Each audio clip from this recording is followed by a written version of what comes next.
The Connector Next Door is your invitation to meet the natural connectors all around us. They represent the everyday event planners who are energizing their communities every single day. Their stories are familiar, fun, and full of charm. Your host, Lisa Garrow, is a lifelong event planner and has been a connection strategy coach for over a decade. She knows events can become energized connecting points where communities can gather and grow. Let's listen in as she strikes up a conversation with today's Connector Next Door.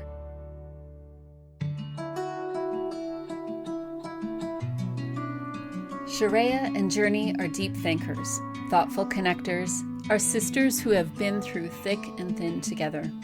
They are two of the most intriguing and inspiring people I know and just happen to be my daughters. For as long as I can remember, the three of us have enjoyed mapping out a road trip, preparing the seats in the minivan with a big comfy blanket, packing up the dogs, cranking up the tunes, and heading out on the open road to enjoy time by a lake, in the mountains, or cruising on the Coquihalla Summit to visit my parents on the west coast of Canada.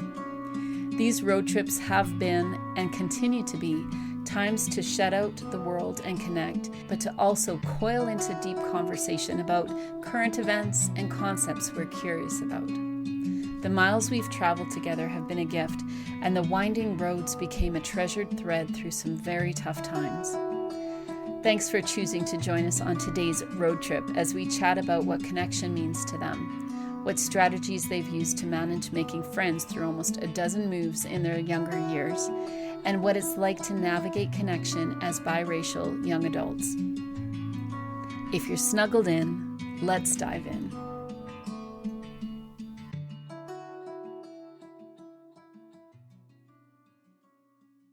So I'm sitting here with my two girls, and for those of you that are listening, welcome back to the Connector Next Door. And I've been wanting to have this conversation with my girls for a long time. We talk all the time, but don't record our conversations. But it's nice to have the conversation around what makes you both tick and what connection means to you both, and a little bit about your background and how you see connection in your world. So welcome here, Sharayah. Sharayah, you are 26. I am. And you are coming to this conversation with lots of life experience and travel and school. Do you want to tell us a little bit about you and what you're up to these days? I have done a lot of travel. I think that you have instilled a lot of that into us to be curious about the world from your own travels and things in life. But I also did kinesiology in my undergrad and really like learning about the physiology of humans, I guess. When you were younger, you used to say you wanted to be a doctor and an artist. Mm-hmm. And you said you could help people feel healthy and draw them pictures to make them happy too. Yeah. So I think you've combined a lot of that in what you do today. It fits in my life somehow. Yeah. And Journee, you're less traveled and less schooled than the older one. But also, when you were younger, you always wanted to have for your birthday one of those training sets from Kijiji that you could train our dogs, and you always had a love for animals, and you grew up with a lot of birds and fish and hamsters and dogs. And yep, I enjoyed our zoo. We had a zoo, and now you are 20, almost 23. Woo. In like a month. I should say 22 because you can still live up your 22s now. Yeah. Tell us a little bit about where you're at today. Well, I have continued to work and be interested with dogs. I am working at a dog daycare as one of their trainers. I'm not city certified, but I am certified by a well-known trainer. So I feel like as far as that part of my life interest has been fulfilled as far as working with dogs and surrounding myself with animals. You've both been a big voice piece for me, that sometimes when I'm not sure what's happening, or what does something mean, or what's the perspective from you in school, or going to different activities, or trying to manage the challenges of getting into your 20s, like that's all things that we live in a different world now than when I was 20. And Sharayah, you were saying that you have traveled a lot, and that my perspective from traveling when I was younger changed my life. I know that seeing other cultures and being out of my comfort zone was really healthy for me. And so when we talk about different perspectives and what does connection mean, I think it's important for us not to get in our heads and make the list of, any one person make a list of what connection means, because it's so important that we're connected, but that doesn't mean just one thing. Yeah. So if you were to think of what connection means, maybe Sharayah, if you want to start, what does connection mean to you, and how maybe has that changed over the years? Well, I guess from what you were saying, how beneficial the travel is too, I think people can get so caught up in their own life, I guess, and not even know what's out there, or just it's very easy to other cultures or other communities or whatever if you just have zero experience in them. What do you mean by other? Well, like the us versus them, I guess, kind of mentality, in that it just feels foreign and maybe just something you don't understand, so you feel less comfortable kind of going into those spaces. But I think that the mentality from traveling can be really taken anywhere. And just being curious and open and willing to listen. And I don't know, I think that's how I see it anyways.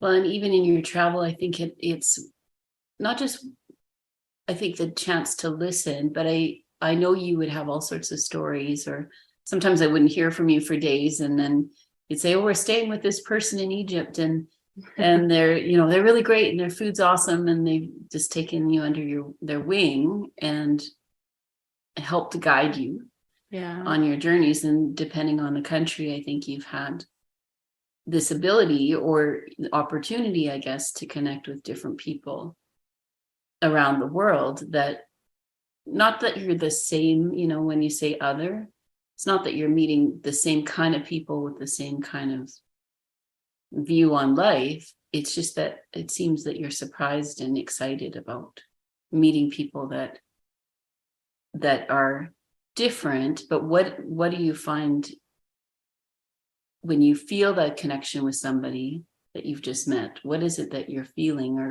or sensing from them, that they're safe and a great person to know?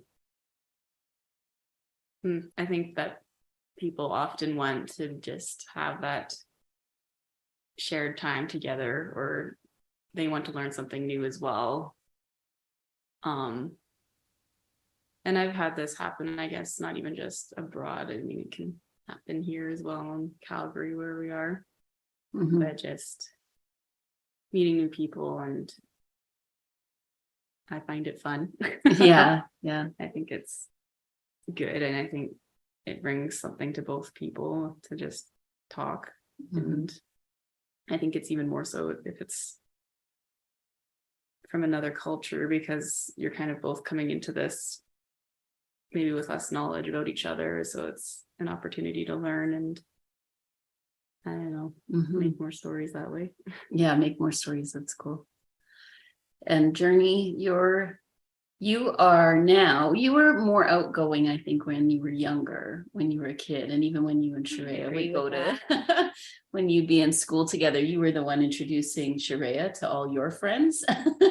And Sharayah was more introverted, or maybe a little more shy in school. But now you enjoy I think, having time with animals and limited time with people. I'd say it's changed over the years. I do think moving around since I was younger, I was a little bit more malleable, however you say that word, about just going with whatever came my way. Just because I wasn't really, I don't know, I was a child, a wee little tot, and it was a bit easier just to be like, oh, those friends are in that place and now these friends are here. And then now that I've settled in one place, I've like been able to build longer relationships with people. And while I do think that everyone comes into your life for a reason, I don't think a lot of, like, at least in my experience, I've had a lot of people who've come into my life and then just haven't fit as I've grown as a person. And then when COVID hit and then just everything going on, I just found that I got more and more reclusive. And then that I just went more into finding connection with animals or with, you've mentioned online connections, like over the internet, social media, or videos, that sort of stuff. And then I've found that, well, I've been lost a bit of my social, it's still like, I don't think I've necessarily changed in that I find more, I like regain my energy by not being with people rather than like being people like refilling that sort of energy. Like the same people relate to how people relate to introverts and extroverts, like those sort of labels.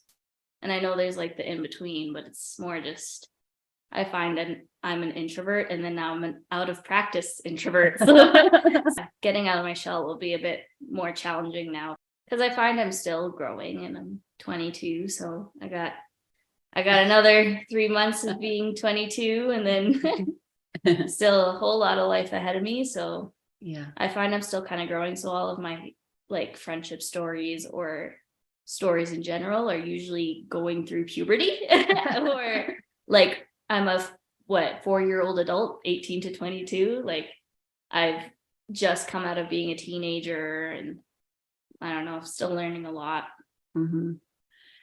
You grew up with animals, but I do feel like you have a certain focus and attention, and I don't know if you call it psychology with animals, but you do have a way of working with now even your new puppy with Love Sonnet in a way that it's so you're so attentive to it and the relationship that you're building with her.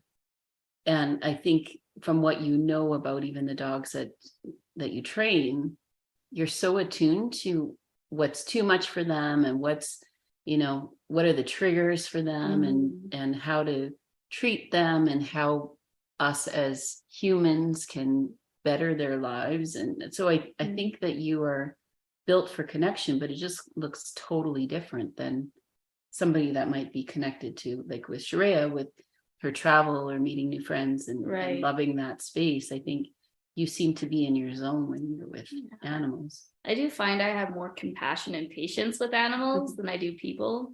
And that might just be like a whole in-depth thing. I don't really know, but I know like I think about it a lot with dog daycare as like, I could not work in a human daycare. Something about tiny you and me both don't quite equate to dogs for me, but I know a lot of people say that kind of overlaps. And I do find like any skill you practice, you're able to apply it to any other stuff. So even if I weren't to work with dogs again, I do think that since I've kind of had that affinity, I don't know if that's the word I'm looking for, but just skill application with animals, I don't know, that it would transfer to whatever else I do moving forward, whether that is with animals or not. Totally. And I think that you have shared with me some of the things you're training with the dogs, or some things that like trigger what's that? Like behavior. Yeah, like where things are going off the rails or dogs are acting out, and then you're like, what do you do? Like even in your certification when you were doing your learning on that, and you were sharing with me kind of where a dog would react to something, and then I'm like, oh, that's actually like a lot of humans. How we react, or how we sometimes will pile on too much stimulation or something, and then we're Mm-hmm. reacting to things in the moment. We did have that big conversation about stress stacking. Yeah, exactly. And I think when we talk connection, that we also, and lots of times with people that come on this show too, it's like we have to look almost as much at disconnection too, on how people don't feel connected Right. or have felt disconnected, because we have to almost unpack that sometimes for ourselves to say, why are we feeling so disconnected? Or like held back. Yeah. And that it might not just be one thing, or that's just who I am. There might be a bunch of things that are stacked on top of that, so that it's now we're feeling off, but we're not sure why. And I think especially now, like you were saying, having 2 years, and Sharayah, you felt that too, 2 years with COVID, very little travel. I know you also did travel now to Toronto as soon as you could, and we've been to BC a couple of times. And I think the idea of really finding where we're feeling off, and then finding ways to reconnect with ourselves or reconnect with the people that are important to us. When have you felt disconnected? Maybe Sharayah, if you want to jump into that, but when have you felt disconnected in your life? What kind of makes you feel like you're not part of a group, like outside of where you like to feel connection? I think that really relates to what Journey was saying about the stress stacking too. I can really tell when I'm feeling overwhelmed in whatever's going on, and that really takes me away from whatever situation I'm in. It kind of disconnects me from the people as well, or the conversation, or really anything like that. So I think that's really the biggest factor in that, and just realizing when you're uncomfortable or why, and kind of pinpointing that, so you can, I think it even helps just to name it in your brain for yourself, to identify that, and then you can take steps to hopefully, I don't know, self-soothe and just feel better about the situation again. I find that helps. But And Journey, you mentioned What did I mention? what did you mention? You mentioned moving a bunch of times too. So I'm sure that, and I did the math, and it was like 11 times that we moved when you were younger. Double digits. I know, over double digits. that was until we moved here 10 years ago, I think, was the 11. Yeah, this was 11. So we've been in this place just over 10 years. And I'm sure in your early lives, kind of having to say goodbye to friends, and in some cases, really difficult situations where we left quickly, or we left in out of different and difficult circumstances, to try to reinvent friendships when we moved to a new place. I'm sure that affected even now how you look at connection or disconnection now. Any comments about what the moves were like? I do have a little comments about. Do I need to edit this one out? It might be tea, but it's also a little bit of therapy. So I like that. I mentioned how moving around, you learn how to just, at least when I was younger, I kind of learned how to quickly move on to different friendships. And I will say the difference you do, like with anything you practice, it kind of becomes habit. So like moving around, I never really realized it till we moved here and I started middle school. Here meaning to Calgary. Yeah, where we are currently. How you practice different relationships, any sort of skills, and you just kind of that's how you know, or that's kind of the tools in your box, right? Is the skills you practice and you learn, and whatever works. And I remember if we'd switch schools, or if I need new friends, you learn how to quickly like, oh, you like that and I like that, we're friends now. That's so true. I do that as well. Yeah. I don't think I assumed we were going to move, but I think that's just kind of the feeling child me got, was like, oh, well, nothing lasts forever, or nothing needs to last forever, especially since I was a kid. I don't have a phone or cognitive thoughts. But so you're meeting all these new people and you connect on like maybe one or two surface things.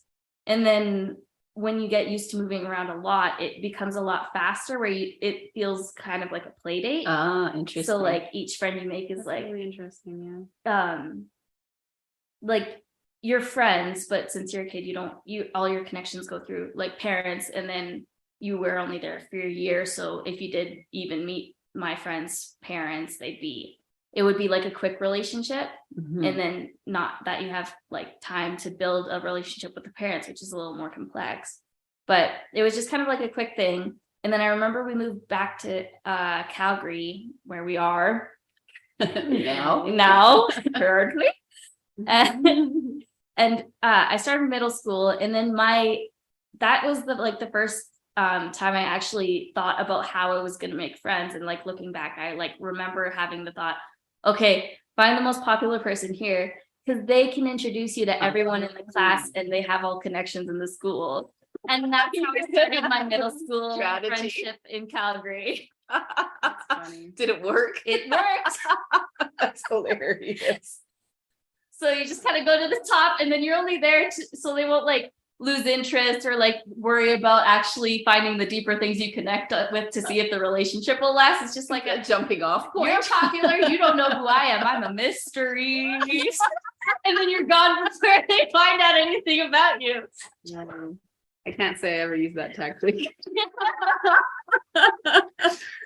You kind of like figure out who has a lot of friends or that can kind of talk to people. Mhm. And then you can like, okay, who do they know that I would actually be friends with? So then you start choosing. Yeah, within- or like, yeah, totally. Yeah. Interesting. I never knew that. Yeah. I don't There think I was ever a told her that. It's a secret. To It's your a therapy. secret. And to whoever that person was in middle school that you became friends with. To be fair, that friendship lasted years. There you and go. It did get Okay. deeper. But I Okay. just remember having that thought of That's like so funny. quick move Okay, how am I? mentality. Yeah, exactly. Well, there's got to be strategies, right? Like when we moved here, I had just started my business like about a year and a half, 2 years earlier. And people here would always say, oh, it's who and, Right. and if you've grown up here, you'll do well. If you know people's parents, you'll do well. And I'm like, well, I don't have that luxury because I Right. don't, almost everywhere I lived, I don't have that Or history. even like related So to you like just have to figure it out and meet the people. Yeah, totally. Mhm. That's funny. Well, and Sharayah, so the moose for you, like you were older too. You were 3 years older. So that was Yeah. probably a totally different experience for you. Well, I feel like it hit a lot harder to leave those relationships behind, especially because I didn't have social media at the time. That's right. Yeah. But I think it made me cherish them more, or like really put a lot more into how important these relationships were. And I guess going forward, I think that the tactic of finding something small that you can start a conversation with was really good, and I feel like it still works because it's some middle ground that you can start off from and kind of grow from there, find more about each other just from that. So maybe I had friend burnout. maybe Where it was like, where do I focus my energy to use the least amount of effort to make to get it friends? done. Oh. yeah, I definitely I felt burnout. Well, and I think there was a shift for you, Sharayah, probably in grade 10 or 11. I think with friends too. Like you had some really close friends growing up. And then maybe because we were more solid here in Calgary, that you felt like you could dig in more with friends, like build more long-term friendships. I don't even think it was that. I think it was just we had the time to be able to dig in. I more. suppose. Yeah, exactly. We were able to do that and grow friendships for longer than before. I am very thankful for social media now, though, because friends that I've made from Winnipeg or Edmonton or wherever are able to still connect, and we can talk through that and maintain that. So, and it's interesting. I know, Lauren, I don't know if we were just on a road trip one of your your comfy couch in the van, road trips, and whether we were actually moving at the time, I can't remember, but you said, you asked me, do I ever get homesick? Mm-hmm. And I remember thinking, and I even said, for what home? Because I feel like I have all these cities or places or groups of planted people. a little flower and you hope that you're making an impact or friendships or things that matter in those places. But when Sharayah said that there's something to be said for the social media, like a lot of people were saying the idea that social media is, we're going to all be disconnected and we're going to just live our lives online. But it was a bit of a lifeline for me, because then I could still, like before social media, you have to send a letter or you have to call or you fly somewhere to visit. But it just felt like then at least there's some kind of a knowing of people in your life and where are they at. Yeah, I do think that there's no like less connection in the world. I think it's just changed. Like just especially like after each generation, it's just like the thing that, not that it's a bad thing, but it may not be the same thing that it was 10 years ago or 20 years ago, where like people used to read the newspaper. I feel like they did, and I do sometimes. And that's one of the things where it's like, I in my generation, I can't name anybody who purposely reads the newspaper. Or even watches a news show. Well, the thing is, they get their news elsewhere. So, and that's like something that's changed, where like there's been like newspapers and news reporters and shows, and that's still probably the most reliable. But just as far as where they go looking for information, it's like a Google, and that usually brings up like tabloids or articles about whatever they're looking for. And then it's just kind of sprinkled in, which is like the whole, like my growing up thing was like, everyone was like, oh, careful, the internet lies. And that stays true, but also just like, you have to I feel like, through it, I think people kind of are getting smarter about how they look for that sort of information. Mm-hmm. And that's just kind of. Well, and your generation is going to start creating that content and reporting on things they're seeing. And so I think news is just going to change. Mm-hmm. And I remember even when COVID hit and a lot of my clients were moving their events online, and we were doing some little videos, and I had never done sort of a live video on our social channels. But one of the conversations was about hybrid events and moving your event online. And I think I was talking or having a meeting in the kitchen, talking to somebody on Zoom, and then we were talking about sort of the future of events and what would that even look like. And you were saying, but in your perspective, an online event or like a YouTube, premiere or something, like those things are actually, you see those as events too, not just a face-to-face.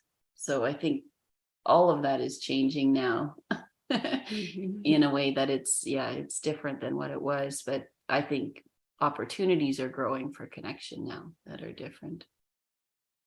The fact that both of you, and it's interesting talking about the moves that you've had and how you've created friendships, and how has the fact that you are both biracial, I wouldn't necessarily see some of the challenges that you were faced with being, is mixed okay? Yeah, I usually will refer to myself as mixed, but so maybe I'll keep this in there because some people are not sure. I think it varies from person to person too, though. Mm-hmm. Like, I do think that there's things you shouldn't, but I think there's a lot of just kind of from person to person what they prefer.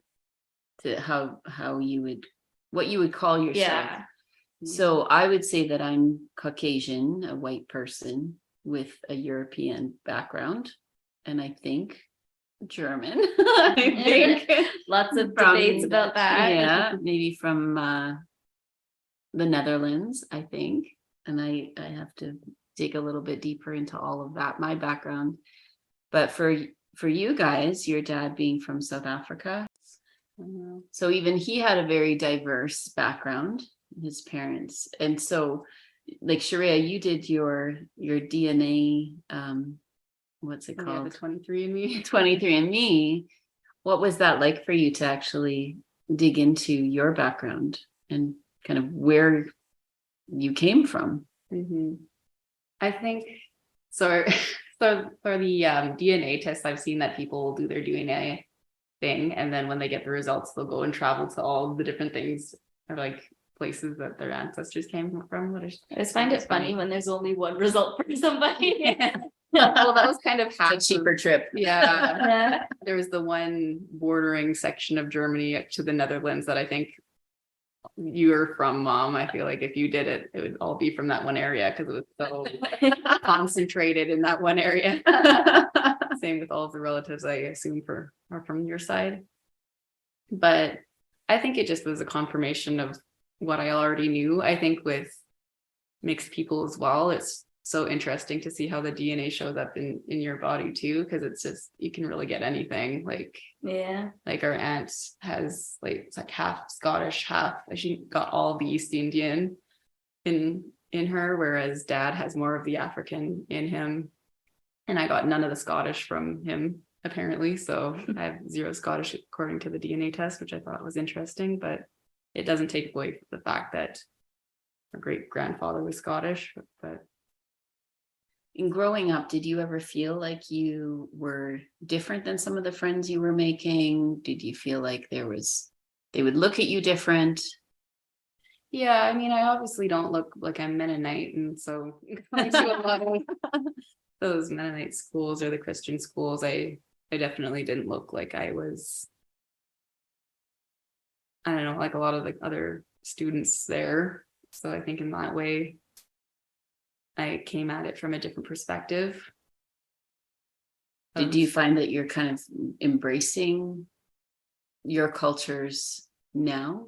Is that part of your friendships now? Is it? I would say so. I think I'm able to relate to certain things that come across with my other ethnic friends. Just being in a predominantly white city. I think it was interesting you said, this is fairly recently, but you were talking about where you fit. And I was watching the Harry and Meghan special that they put together, their documentary, and Meghan saying she didn't know kind of where she fit. Like, is she Black? Is she white? Is she, when you fall in somewhere in the middle, like, do you feel like you struggle with knowing where you fit? I think I definitely did in the past, but I feel like I'm coming into it more now with just, I can recognize the privilege I have from being biracial or mixed rather than darker, and still at the same time understand prejudice that a lot of people have because I experience it firsthand. So I think I'm just more comfortable in accepting all parts of that. Mm-hmm. And I think that anyone who is mixed will have different experiences in that too, because like I was saying, even with the DNA, just you can be so different and have the same parents. Mm-hmm. And just look completely different, or even with your parents, like everyone has different experiences and how closely tied they are to their culture or community, stuff like that. And I think it does take a deliberate attention to it too. Like even raising you girls, one thing, and it hasn't happened yet, but one thing I always felt like someday I'd like to take you back to South Africa to see where your dad was born and some aunties, and just because I felt like it almost was a shame. Like we would go to the prairies, like to Saskatchewan and Manitoba and BC, and visit with some of my aunts and uncles, or you could see where my parents grew up, but because that's just an easy trip here in Canada. But for you to, it almost felt like I didn't want to deprive you of knowing your roots and where did you come from and why does that matter to you, and even though you've never been there. I think it's one of those, it's a feeling like we all come from somewhere. I don't know exactly where I come from, just because my family moved around a lot, and my grandparents, parents, but I think that there is something to be said for not just traveling, but just knowing that you belong and that there's a place that you belong. And Journee, your relationship with who you are, and you having this mixed, not just a background, but who you are. There was that change sort of in high school where you had a bunch of friends, you know, that you had made up until that point. And then what was the group sort of, they identified themselves as?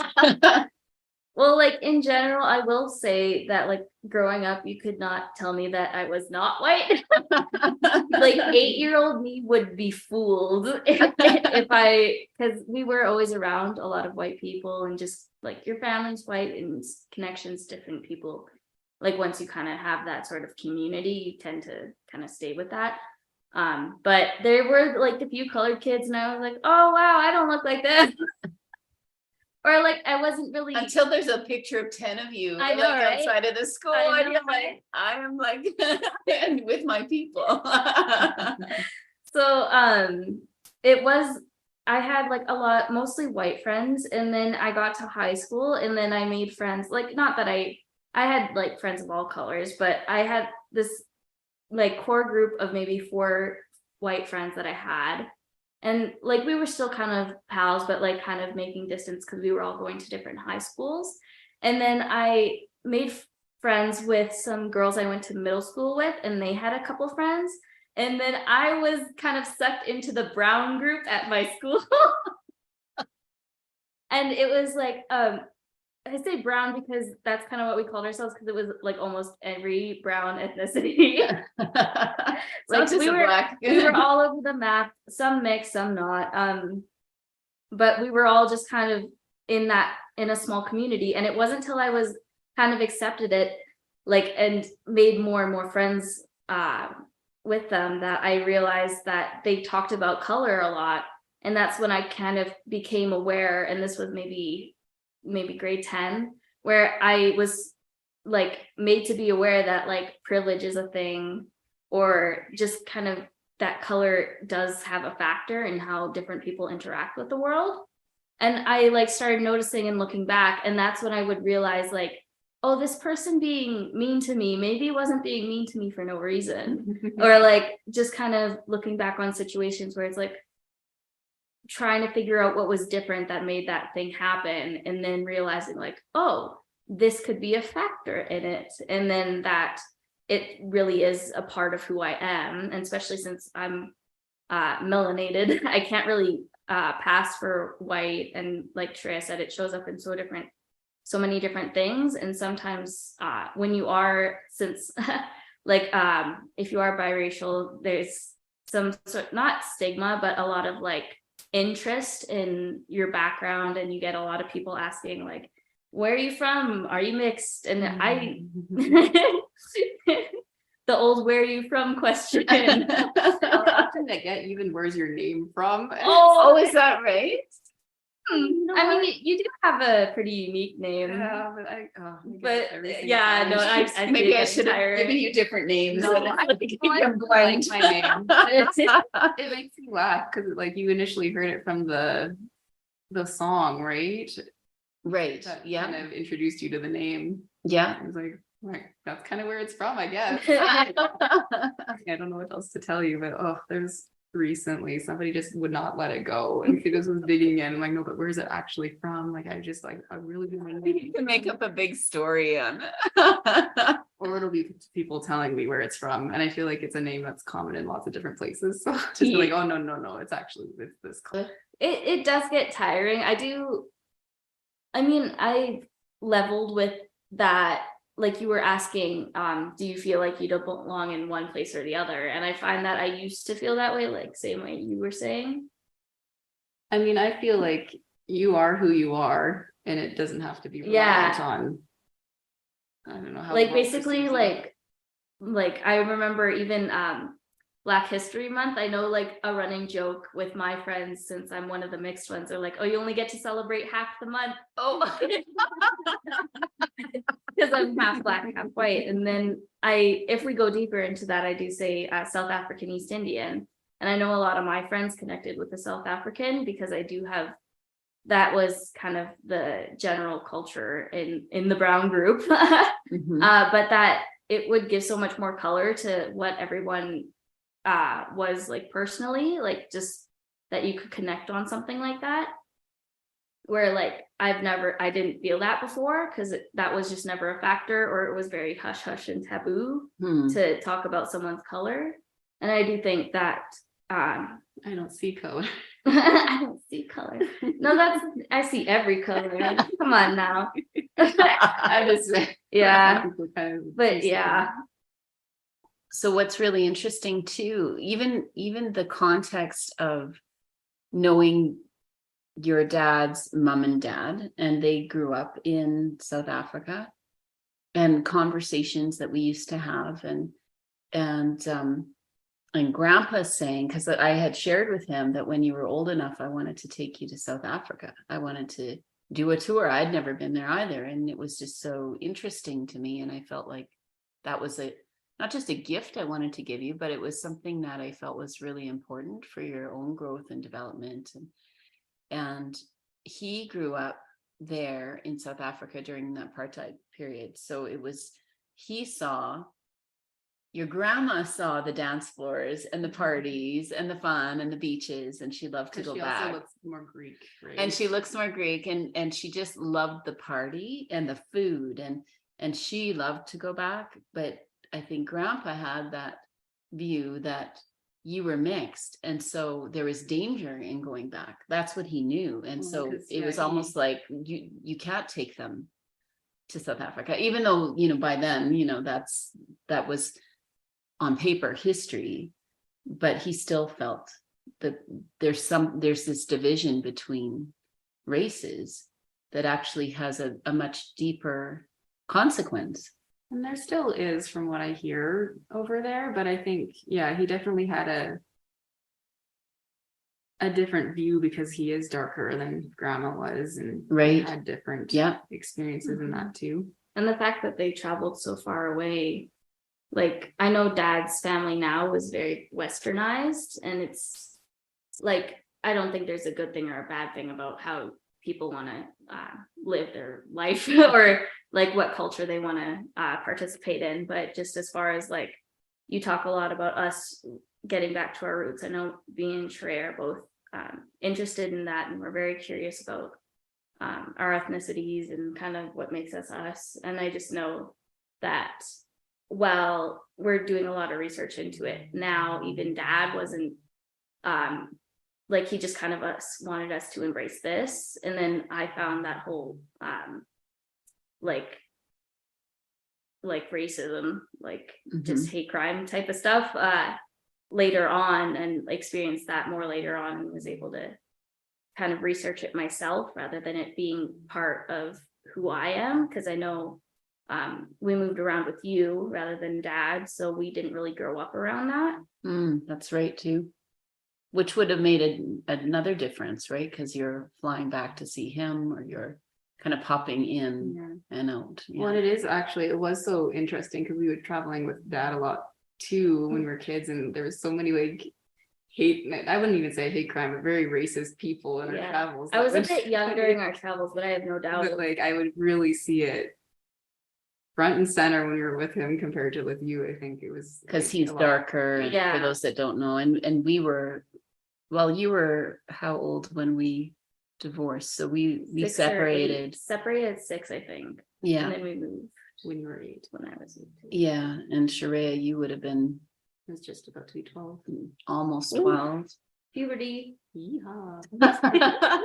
So that's a really those are formative years for you to have time with him. And like you say, if you're seeing it, like you're traveling with him, not just through Canada, but to different places, that there's a different, it's interesting. There's a different feel when you're with him than maybe if you were out in the mall with me. And even when you were babies, I remember people being like I'd push you in the stroller and, you know, and I birthed you and they'd be like, oh, good for you. You adopted, you know, this baby. Oh, That's so nice of you. What a nice gift to the world. And I'm just like, nope, did the work. You know, these are my kids. I still can't forget. Oh my goodness. In grade 9, we went to that parent teacher meeting, but it was with you and Tim, my new husband. her new husband, not so new now, but new then. And the teacher asked if I was like, pulled me aside later and asked if you guys were my adoptive parents, because it was 2 white people and this brown child. But you know what's and she didn't. Oh yeah, okay, go ahead. No, go ahead. What is even worse than that, I think, is that one of your aunties is darker, like you, Journee, and her husband is white, Caucasian, like me, and she was having Caucasian looking children. Right. And then so she would be out in the mall, and then they would think she was the nanny. Yeah. And it was just like being in that zone together where we were both having children and we were both similar, whatever, you know, living our lives, working and doing whatever we're doing. But just the perception from people around us, how it's just like a knee-jerk reaction that if you're white, you're being a savior, or you're, you know, being the good person and you've got the money or whatever it is to adopt a child. And in her case, they couldn't be hers. It couldn't be hers. Like she must be the nanny. And I think that those are, like Sharayah, you talk a lot about unconscious bias, or just how it's just baked in, I think, our society where. And it's hard to see if you just grow up with it and it's all you know. I think it's just hard to catch yourself in it a lot of the time. I think a lot of people are like comfortable in ignorance though. Yeah, like that's true. I don't think a lot of people go looking unless, oh, my friend is black type of stuff. like where they have like one connection, or if someone brings them into it. I think a lot of people, if you're comfortable, you don't really go looking for questions. And that's a lot of what at least I see, is that people just don't bother to figure it out. And then that's kind of what's being like considered rude, or just like making them. So it does kind of beg the question then, because I can have this open conversation with you guys all the time. And there are things where you're like, oh, mom, you know, like, don't say that, or that's what that thing is, where you'll just wake me up to things I might say or something I might do. And I'm trying to learn, and I'm trying to ask the question more often because I feel it's safe with you guys that I can ask. But for some people that are unconscious to it, or they're just going through life and they see the Black Lives Matter marches, or, you know, they see what's on the news or some of the violence, and they feel like I'm unconscious to it, but what now? Like how would you suggest people start to have that conversation? And in the context of connection, like if we really want to feel connected, we're not going to be the same person in the end. It's not like we can just become like somebody else, but how could somebody start actually connecting well and in a way that's respectful and open-minded? I don't think the solution is for all of us to be the same in the end. I don't think that is a plausible end goal. I think like any proper mannered childhood TV show, friendship is magic. They teach it when you're young, but that you celebrate differences and that will bring you together. And that even if you're not the same as someone, you can see the value in someone else, like even though it's not the same as you. And that, like, or just to be curious as well, and open to learning. And I think stuff like the Black Lives Matter movement, and when that really took off in a lot of cities and countries and stuff, that was, I think it's good that people started to notice, because I find that's the biggest thing, is just that if you're looking at it, you can't really not think about it. As long as you're aware of it, I think that the biggest thing is that you may not be able to make a giant difference, but you make that like a change in yourself and try to be positive with that.